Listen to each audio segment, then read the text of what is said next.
Feliz sábado a todos, louvado seja o Senhor por mais uma oportunidade de podermos cavar na Palavra de Deus, mergulhar profundamente. E o tema de hoje é o segundo dízimo, afinal é bíblico. Né? Nós temos assim um estereótipo de certa rejeição, né? Muitas vezes pastores, líderes falando segundo dízimo, né? Querendo, só que não. Nós vamos ver que a Palavra de Deus vai falar e nosso coração vai se mover de acordo com a vontade de Deus. O que Deus diz, né? Não importa qual preconceito nós tenhamos ou não, Deus tem reservado muitas bênçãos para os obedientes. E vamos então mergulhar aqui de bico, tá? Nós vamos ver não somente na economia hebreia, mas também o que a Ellen White fala para nós hoje. Nós temos começado aí uma série Estatutos e Juízos sobre a lei de Deus, né? Que a lei de Deus é tão válida para nós hoje como sempre foi. Enquanto durar o céu e a terra, nenhum jota ou tio vai passar da lei de Deus, né? Porque me chamais Senhor, Senhor, e não fazeis o que vos mando. Tem a lei e os profetas, tem Moisés e os profetas, ouçam-nos, né? Não penseis que eu vim destruir a lei, que ali diz Torá, né? Que é todo Pentateuco.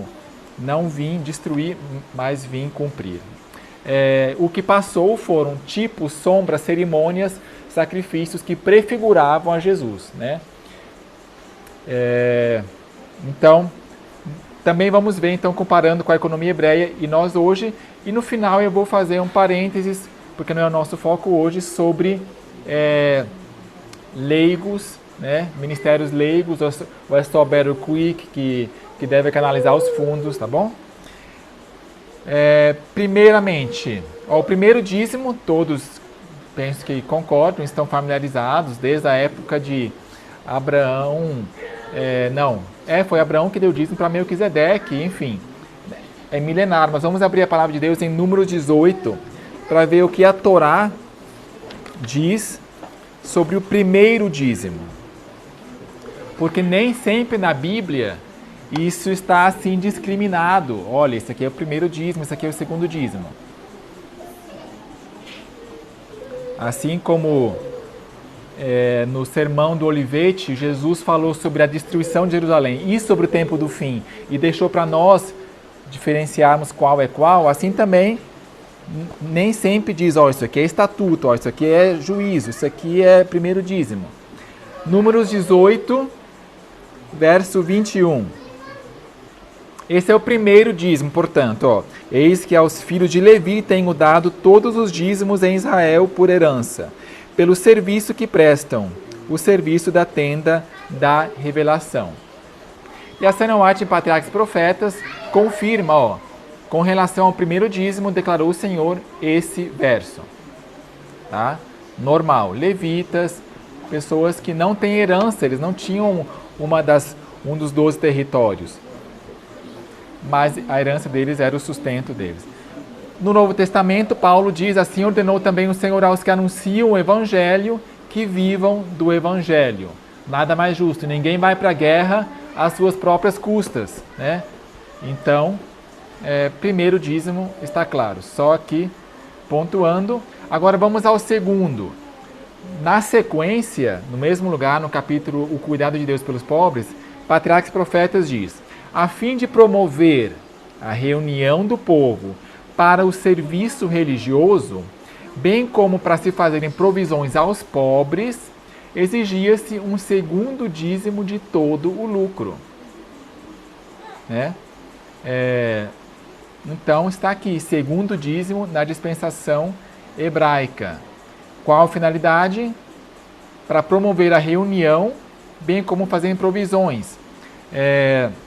Nós já vamos abrir aqui, mas você vai ver que levando comida para as festas, para as pessoas ali, oba e tal, é um ato de generosidade. Promove a reunião, que pessoas que não têm muita comida vão querer se chegar também à tenda de congregação, estar ali, como se fosse um junta, né? E também para os pobres. Agora, a Ellen White diz, este dízimo, ou seu equivalente em dinheiro, deviam por 2 anos trazer ao lugar em que estava estabelecido o santuário. Eles levavam. Se fosse muito pesado, o cacho de banana ou a jaca, que nem trouxeram aqueles 3 peregrinos, né? Então podia trazer o seu equivalente em dinheiro. Depois de apresentarem uma oferta de agradecimento a Deus e uma especificada porção ao sacerdote, então, os ofertantes deviam fazer uso, então eles podiam comer também, do que restava para uma festa religiosa, da qual deviam participar os levitas, os estrangeiros, os órfãos e as viúvas, tá? Uma reunião, todo mundo ali então podia participar, eram junta. Assim tomavam-se providências para as ações de graça e festas, nas solenidades anuais, e o povo era trazido à associação com os sacerdotes e levitas, para que pudesse receber instrução e animação no serviço de Deus, né? Assim também, Deus conhece o coração e é lícito, é um prazer lícito poder comer. Isso incentivava as pessoas a irem à reunião.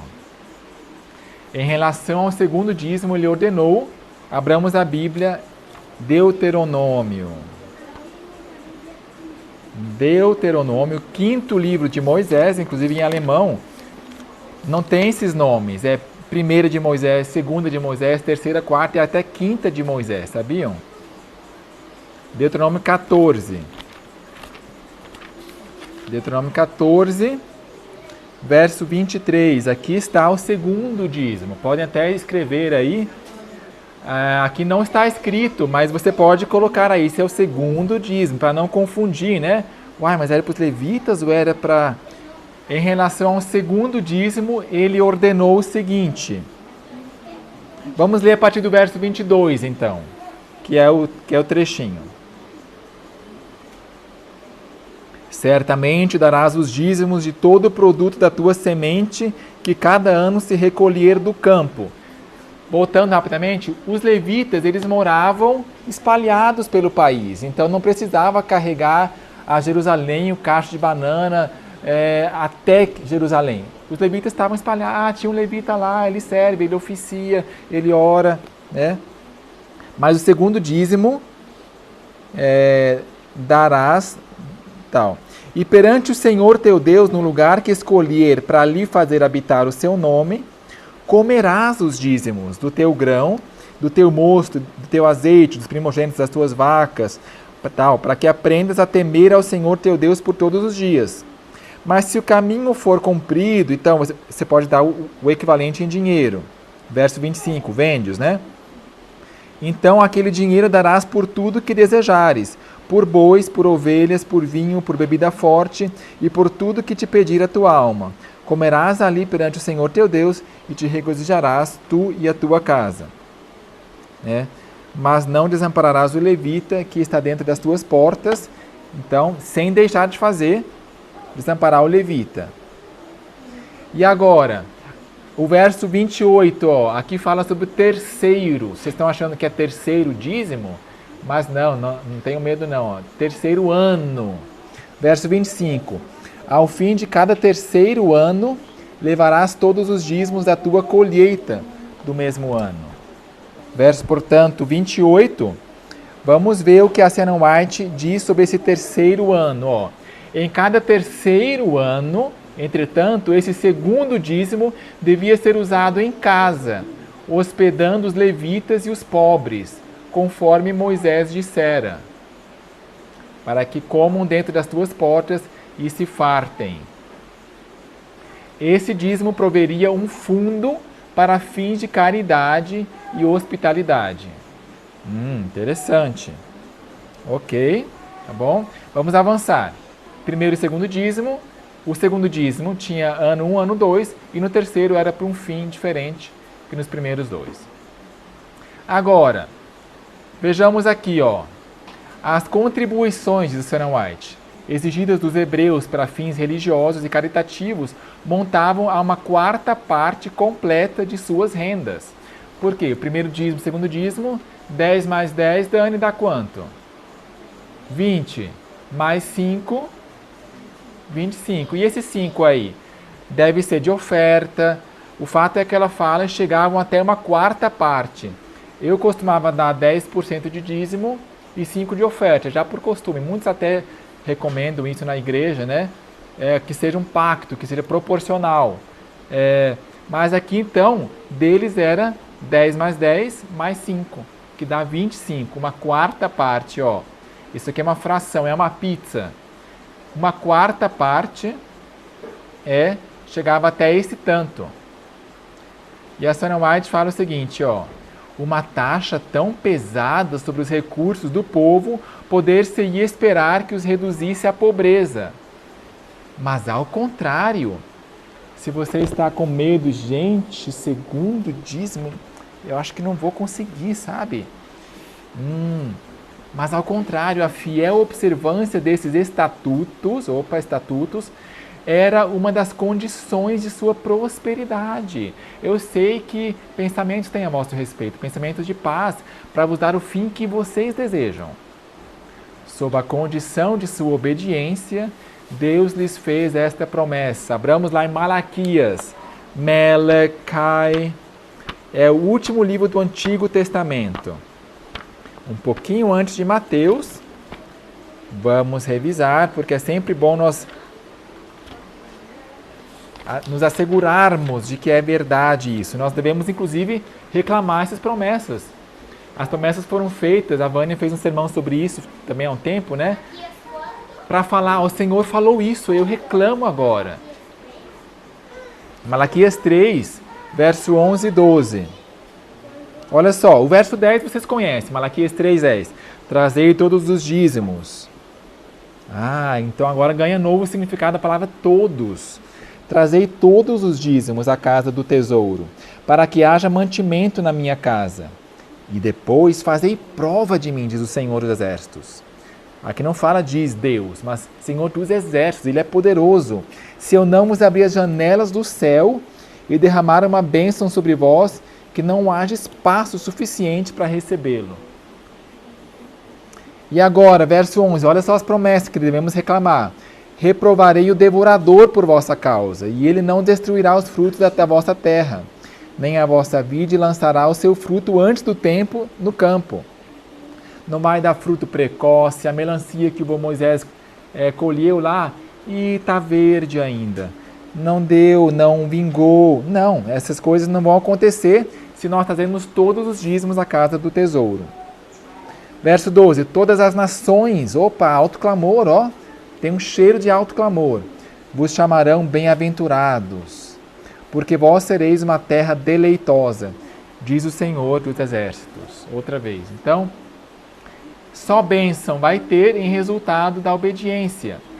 E também, vocês se lembram que nos tempos de Ageu, é um livro da Bíblia, eles tinham a tal da síndrome do umbigo. O que é isso, a síndrome do umbigo?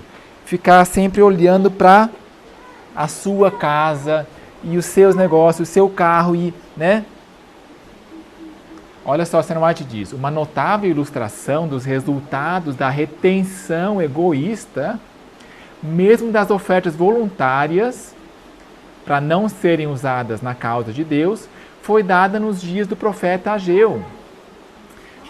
Depois de sua volta do cativeiro em Babilônia, os judeus empreenderam a reconstrução do templo do Senhor. Lembra que eles foram, vamos reconstruir, vamos voltar de Babilônia para Jerusalém. Mas defrontando-se com decidida oposição por parte de seus inimigos, interromperam a obra e uma seca rigorosa, pela qual ficaram reduzidos à real necessidade, convenceu-os de que era impossível completar a construção do templo.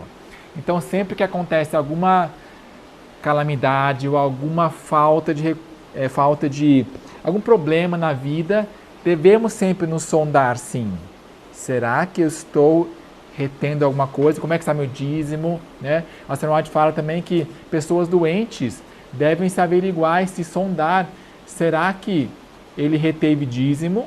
Vou postar o texto aqui na tela para você. E também se falou mal dos irmãos da igreja, pode ficar doente. Então, convenceu-os de que era impossível completar a construção do templo. Não veio ainda o tempo, diziam, o tempo em que a casa do Senhor deve ser reedificada. Mas uma mensagem lhes foi enviada pelo profeta do Senhor. Então, eles falavam assim, não, ainda não, olha, a providência está indicando. Quem sabe quais eram as suas racionalizações. Mas então Deus mandou um profeta, Ageu. Vamos lá abrir em Ageu, então? Na verdade, todo esse livro se resume a isso. Estava para reconstruir o templo, a igreja deles. Eles achavam, não, ainda não, deixa eu construir minha própria casa ainda. E Deus mandando a mensagem que está em Ageu 2, 16 e 17.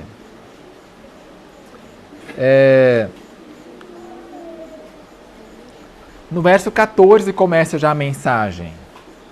Ao que respondeu Ageu, dizendo, assim é esse povo e assim é essa nação diante de mim, diz o Senhor. Assim é toda a obra das suas mãos e tudo que oferecem imundo é. Agora considerai o que acontece desde aquele dia, antes que se lançasse pedra sobre pedra no templo do Senhor.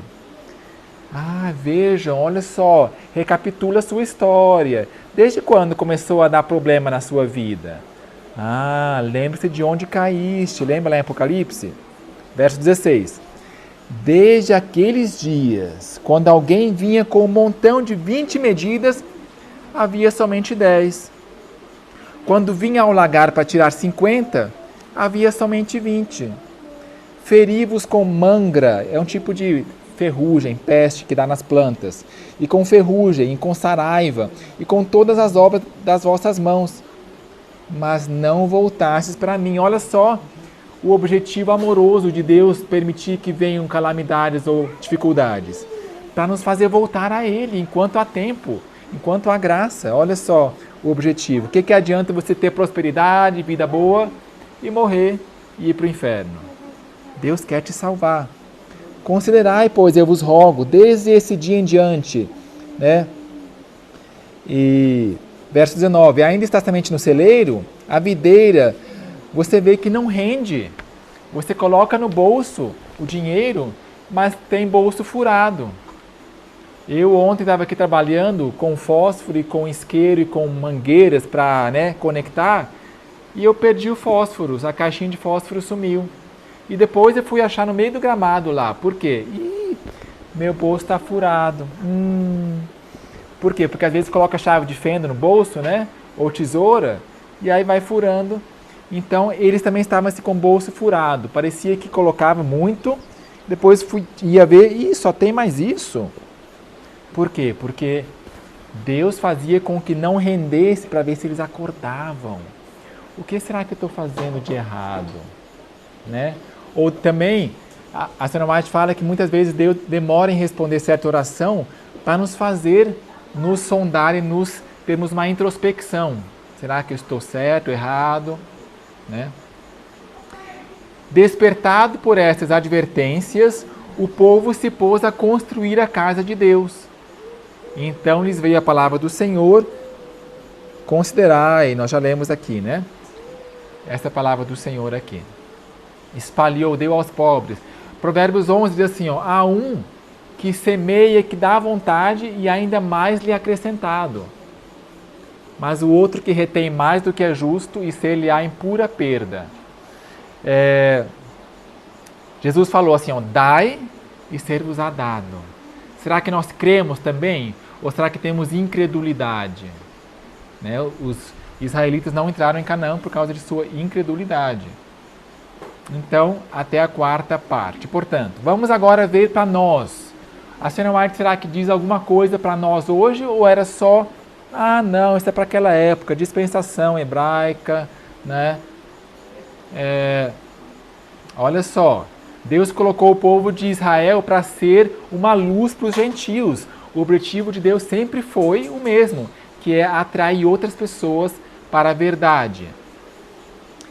A Senhora White diz o seguinte, era intuito de Deus, era o seu objetivo, que seu povo fosse portador de luz a todos os habitantes da terra. Mantendo seu culto público, estavam a dar testemunho da existência e soberania do Deus vivo. Era privilégio deles sustentar este culto como expressão de sua fidelidade e amor para com ele. Ok? O Senhor ordenou que a difusão da luz e verdade na terra dependesse dos esforços e das ofertas daqueles que são participantes do dom celestial. Ao princípio aí. Ele poderia ter feito dos anjos os embaixadores de sua verdade. Poderia tornar conhecida sua vontade, assim como proclamar a lei no Sinai, com sua própria voz. Mas em seu amor e sabedoria infinitos, chamou os homens para se tornarem colaboradores seus, escolhendo-os a fim de fazerem esta obra. E aí diz em seguida: nos dias de Israel, os dízimos e as ofertas voluntárias eram necessários para manterem as ordenanças do culto divino. Agora vem a parte-chave, ó. Deveria o povo de Deus dar menos nesse tempo? Uau! Deveria o povo de Deus dar menos neste tempo? E no mesmo parágrafo aí continua: o princípio estabelecido por Cristo é que nossas ofertas a Deus sejam em proporção à luz e privilégios recebidos. Gente, quanta luz nós temos, ó. Em proporção à luz, e não só à luz, mas também privilégios. A qualquer que muito for dado, muito se lhe pedirá. E ao que muito se lhe confiou, muito mais se lhe pedirá. Disse o Salvador a seus discípulos quando os enviou: de graça recebestes, de graça dai. Se Deus nos dá 100%, na verdade o certo seria devolver a Ele 100%, né? Mas não, Deus nos permite ficar com a maior parte, aumentando-se as nossas bênçãos e privilégios, e acima de tudo, tendo nós presente o sacrifício sem par do glorioso Filho de Deus, não deveria a nossa gratidão ter expressão em dádivas mais abundantes, a fim de levar a outros a mensagem da salvação? A obra do Evangelho, ao ampliar-se, requer maior provisão para a sustentar do que era exigido antigamente. Gente, então, sugere aqui por inferência que até deveria ser maior. E isto torna agora a lei dos dízimos e ofertas de mais imperiosa necessidade. Palavras fortes. Mesmo do que sob a economia hebreia. Se o povo de Deus concorresse liberalmente para a sua causa pelas suas dádivas voluntárias, em vez de recorrer a métodos não cristãos e profanos a fim de encher o tesouro, Deus seria honrado e muito mais pessoas seriam ganhas para Cristo. Né? Deus quer um coração liberal e ama aquele que dá com alegria, não por obrigação, mas por gratidão. Olha só o sacrifício infinito que Deus fez, Ele deu tudo. Enfim, aqui estão esses textos, portanto, para nossa consideração sobre os dízimos hoje, né? Que Deus trabalhe no nosso coração e tenhamos, assim, a sensação de, uau, então eu vou fazer um experimento com Deus. Na Bolsa de Valores, muitas pessoas fazem, né? Opa, aqui eu vou investir Bitcoin e tal, porque está crescendo e eu vou ter um retorno do investimento maior, né? A curva ali crescendo. Que tal nós investirmos na obra de Deus e nós acumularmos tesouros aonde? Né? Aonde nem traça, nem ferrugem corroem. E nem mofo chega. Né? Então, para finalizar, né, muitos de vocês podem ter perguntas sobre, Daniel, mas e hoje em dia, quem são os levitas? Né? Como é que a gente vai fazer? Levar a caixa de banana, mandioca, será para um, para outro? Como é que é? Eu não tenho todas as respostas quanto a, por exemplo, trazer comida às festas, o que seria o equivalente, só que certas cerimônias já passaram. Nós estamos, porém, avançando à medida que Deus abre o caminho, assim como nesses dias, né, tá chuvoso e às vezes a gente não vê longe. Ah, vejo a casa da Vânia e agora não vejo mais do Faustino, agora está aparecendo a nuvem, tampou o Monte Horebe. E, né, quando eu tenho uma nuvem assim, eu não consigo enxergar até o fim do caminho, mas eu consigo enxergar os próximos 10 metros, né? Aí eu ando, cheguei lá, agora eu vejo mais, agora eu vejo até a plaquinha lá, né? Vou andando à medida que isso está claro, né, o que ela falou sobre isso, então já vou fazendo o que eu sei ser verdade, né? Que cada um possa, quem sabe, ter tempo aí, né? De recapitular, de revisar, orar a Deus, que seja uma decisão racional, né? Vinde e arrazoemos. Inclusive eu já comecei a dar o segundo dízimo, viu? Mas na verdade, até a Câmara protestou que não deveria ter falado isso, porque não saiba a tua mão direita o que diz a esquerda, né? Mas o fato é que nós não precisamos prestar contas para ninguém aonde nós damos o dízimo. Para quem que você dá? Não. Mateus 6 diz, não saiba a tua mão direita o que faz a mão esquerda. Discrição. Né? Bom, temos alguns textos, porém, na Revelação que falam sobre, hoje em dia, quem é levita, o que é casa do tesouro. E eu vou só dar uma pincelada, porque não é tema desse sermão aqui. Você pode ver mais nesse vídeo aqui acima, né? O dilema do dízimo. Diego Silva também falou sobre isso. E também temos aqui o livro Libertando a Consciência, que agora, na nova edição do IAG, mudou o título para Esmagando a Consciência, porque realmente o original em inglês diz trampling, quer dizer, pisoteando a consciência. Aí fui pesquisar, mas por que pisoteando, esmagando a consciência? Não é muito melhor libertando? Mas é porque a senhora White usa esse termo, trampling the conscience, dizendo que na lei dominical, os povos com as leis opressoras vão estar pisoteando a consciência do povo. E também aqui, eu tenho aqui o texto em PDF que está disponível gratuitamente nesse link, que diz assim, um trechinho desse livro aqui de Colin Standish. A eles deve ser permitida a liberdade de consciência para agirem segundo creem que o Senhor os está guiando. É uma das mais perigosas violações da consciência individual ordenar os membros de Deus a que devolvam seus dízimos e ofertas unicamente através dos canais da associação. Ou seja, por isso esmagando a consciência, porque com regra dizendo que não, só aqui na igreja, na associação que é o certo, nós estamos pisando, esmagando a consciência para dar segundo o que Deus indica, tá? Só explicando aqui o porquê dessa mudança de título. Então, alguns textos aqui, quem que era um obreiro de sustento próprio sabia que Jesus era obreiro de sustento próprio, ele não ganhava dinheiro da associação para fazer o seu, né? Pelo contrário, ele nem consultava e também tinha a oposição do Sinédrio. Paulo também, sabiam que Paulo não era empregado pelo Concílio de Jerusalém, pelos irmãos ali, Pedro, Tiago. Em muitos lugares, missionários de sustento próprio podem trabalhar com êxito. Foi como tal que o apóstolo Paulo trabalhou na disseminação do conhecimento de Cristo por todo o mundo. Então ele era o missionário de sustento próprio, ele fazia barracas e tendas. Paulo não dependeu de um homem para sua ordenação, receber a sua comissão e ordenação do Senhor. Nem foi ordenado por homens, quer dizer, não, na verdade, eu acho que ele foi ordenado em Antioquia, mas ele não dependeu disso, né, para começar a trabalhar. Paulo reclamou para si mesmo, como ministro do Evangelho, o direito de deixar de trabalhar. Quer dizer, em trabalhos manuais. Não, era seu direito poder viver do Evangelho em atividades seculares como meio de manutenção própria. Né? Ele tinha esse direito, mas muitas vezes ele não usava esse direito. Ele largava a mão, né? Áquila e Priscila.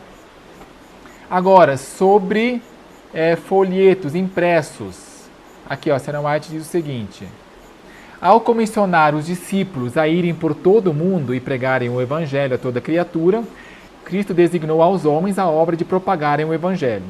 Enquanto, porém, alguns vão a pregar, ele pede a outros que lhe atendam às reivindicações quanto aos dízimos e ofertas, com que se possa sustentar o ministério e disseminar a verdade impressa pela terra inteira. Então, não é somente o ministério, também tem esse e disseminar a verdade impressa pela terra inteira.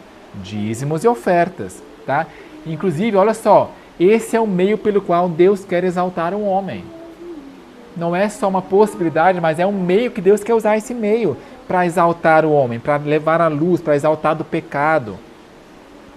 Né? Então, tem outros textos. Agora, sobre casa do tesouro. Aonde que é a casa do tesouro? Para muitos adventistas, esse é o ponto, né? Malaquias 3. Trazer todos os dízimos à casa do tesouro. Aonde que é? Será que é tesouraria, como o nome sugere? A senhora White diz, eu mesma tenho encaminhado meu dízimo para os casos mais necessitados que me foram apresentados.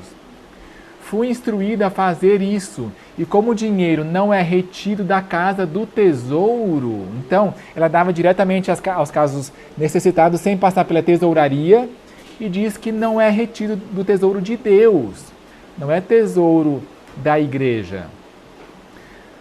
Portanto, não é um assunto que deva ser comentado, pois requeriria eu expor esse assunto, o que não desejo, pois não é o melhor. O melhor é ser discreto, portanto, eu evito fazer sermões sobre esse assunto, e até coloquei no final desse sermão, para ser discreto, e não é o assunto, não é o plano ideal. O plano A de Deus é que seja por sua igreja, né?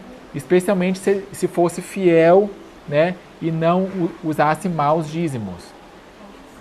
Queira Deus que não sejam ouvidas as vozes que se ergueram tão velozmente para dizer que todo o dinheiro investido na obra deve passar pelos canais designados em Battle Creek, que era a capital adventista na época, a sede. O povo a quem Deus deu seus recursos tem que prestar contas a Ele somente. É seu privilégio dar apoio e assistência direto às missões. Assim diz o Senhor. Spalding McGann, é o nosso privilégio dar direto às missões. Aqui também tem outro texto. As igrejas devem levantar-se, os membros devem despertar do sono e começar a inquirir como está sendo usado o dinheiro que tenho posto no tesouro. O Senhor deseja que um exame diligente seja feito. Estão todos satisfeitos com a história da obra nos últimos 15 anos? Onde está a evidência de cooperação com Deus? Onde tem se escutado pelas igrejas a oração pelo auxílio do Espírito Santo?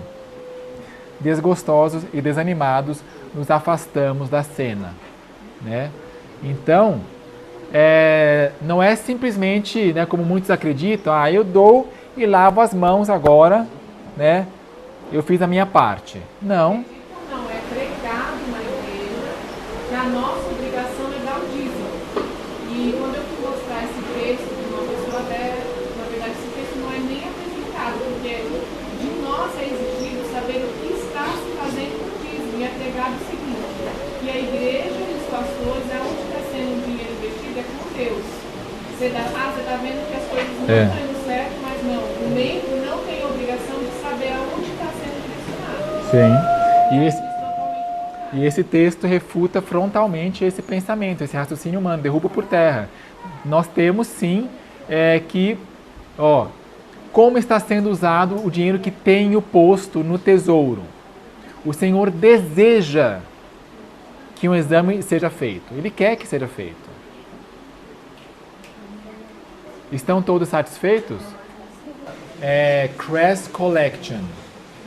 Crest é o nome de um dos pioneiros. É uma coleção que o Crest fez. Então nós falamos hoje sobre o princípio da liberalidade. O que é liberalidade? Esse riacho aqui está dando água sempre para baixo, lá para aumentar o laguinho de Furnas, que o outro lá foi embora, né? Mas e está dando água e sempre entra nova água. O laguinho também dá água, entra água, dá, e sai e entra, in e out. Mas só que existe um lago onde só entra água, sabia? Qual que é o lago, Júlia, onde só entra água e não sai água? Gente, para onde vai essa água? É o nosso laguinho ali, ó. Ele entra, sai por onde?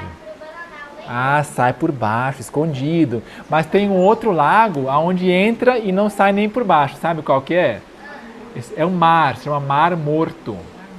Ele é tão salgado por isso, porque só entra água e aí evapora, na verdade sai, né? Evaporando, mas o sal ele não evapora, não vai voando para o céu. O sal fica, então por isso que é tão salgado. Entra água com mais sal, porque os sais vêm das montanhas, das rochas, e não sai sal. Então por isso que ele é tão salgado, ele é morto, porque tem tanto sal que não dá para ter peixinho lá dentro. As carpas, se a gente colocasse lá, ia morrer. Por isso, mar morto. Ele só recebe e não dá. Ele é morto. Então, para nós termos uma água saudável, né, devemos sempre dar e receber.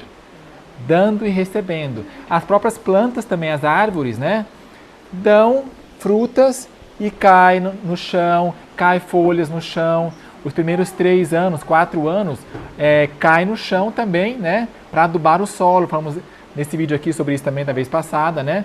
E as folhas também caem para adubar o solo e a sua comida que vai ser reciclada pelas minhocas e sobe de novo. Toda a natureza é um ciclo assim dessa forma. E nós, como que está à nossa disposição de dar para receber mais? Se eu estou com a mão cheia de livros, ó, e agora a Dani quer me dar o puff na mão, toma o puff, eu vou ter que fazer o quê? Ai, peraí. Ponho e pego aqui, né? Então, para poder receber uma bênção maior, como o puff é maior que isso, eu devo largar, abençoar outros, né? Espalhar, dai e ser-vos-á dado. Amém? E mesmo que no começo pareça que você tem perda, não importa. Lembra de Jó? Que ele aparentemente fazia tudo certo e aparentemente não prosperava, teve um fracasso. Então não se preocupe se isso acontece. Sempre esteja assegurado de que você cumpre o que Deus pede. E quando nós vamos construir a casa lá da minha avó, por exemplo, agora, o primeiro passo não foi já começar a construir. Foi fazer o quê? Foi cavar para baixo primeiro. Então antes de subir, pode ser que haja alguma perda. E você já tem a tentação, Satanás, né? Ó, não deu certo, você viu? Você achou que era um investimento, não deu certo. Mas Deus está construindo o fundamento. Ou então provando, será que nós somos como as ondas do mar, levadas? Não deu certo, né? Ou será que nós queremos realmente obedecer a Deus, não importa o que aconteça? No tempo de Lutero, a Senhora White fala o seguinte, aqui no Grande Conflito a gente leu, havia uma verdade presente nos dias de Lutero, verdade de especial importância naquele tempo. Há uma verdade presente para a igreja hoje.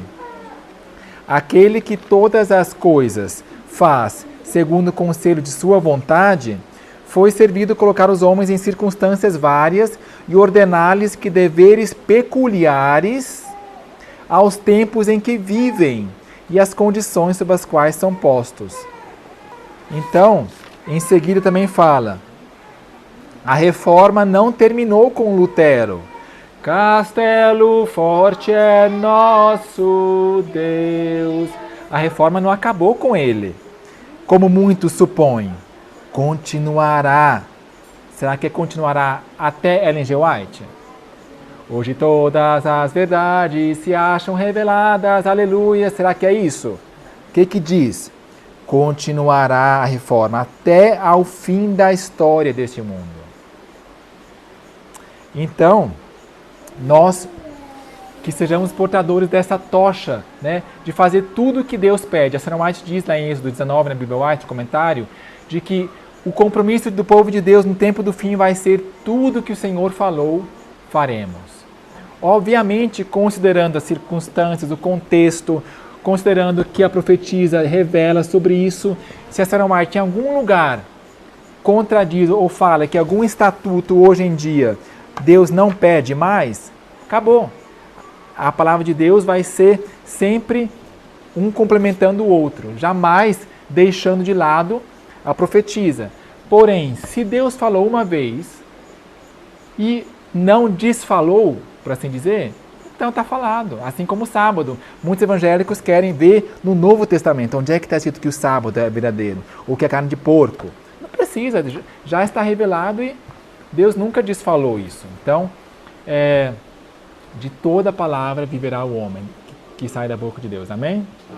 Alguma dúvida, alguma pergunta, alguma inquietação que você tem tido, quem sabe também sobre uma mensagem anterior? Se quiser também me falar depois pessoalmente, a gente conversa, tá? Sempre. Se você tiver algum texto que eu não estou considerando, pode me dizer também. E esse livro aqui eu recomendo, portanto, é uma compilação de muitos textos de Ellen White sobre a questão do dízimo, tá?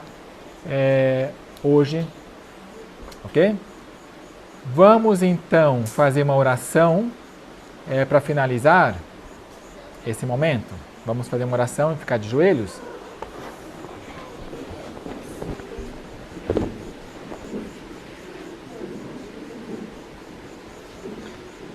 Santo Deus e Pai, louvado seja o Teu nome. Queremos, através de Jesus, agradecer por tanta luz e privilégios que nós temos usufruído, especialmente pelo dom de Jesus ter vindo por nós, um sacrifício infinito. Senhor, estamos humilhados e, na verdade, nós não temos nada para dar, é tudo Teu, e de Tua mão Te damos. Queremos pedir perdão por nossa negligência, por termos muitas vezes também pecado por ignorância, e queremos, Senhor, fazer tudo conforme a Tua vontade. Dê-nos luz e iluminação ao sairmos desse local, quem sabe para estudar mais profundamente, para saber qual que é o Teu requerimento para nós hoje, especificamente em alguns casos difíceis, que Tu nos conduzas. Nós só queremos fazer a Tua santa vontade, Senhor, e Te agradar, nos preparar para terminar logo essa obra de reforma e podermos ter as vestes limpas, pronto para as bodas do casamento. Estamos ansiosos por poder nos encontrar contigo em breve, o doador de todas as bênçãos, e no céu, aí sim, podermos ter as mansões celestiais, a coroa de ouro, as ruas de ouro e nosso maior presente, que é Tu, Senhor. Tu és nosso maior galardão, na verdade. Obrigado por Tuas bênçãos, que mesmo aqui na terra já nos dás um fardo leve, um jugo suave para levarmos. Ajude-nos a não sermos fermento de incredulidade para com nossos irmãos, lançando dúvida sobre aquilo que Tu já nos revelaste em Tua palavra. Acompanhe-nos, portanto, no dia de hoje. Despeça-nos, Senhor, com a Tua bênção. O Senhor te abençoe e te guarde. O Senhor faça resplandecer o seu rosto sobre ti e tenha misericórdia de ti. O Senhor sobre ti levante o seu rosto e te dê a paz. Amém.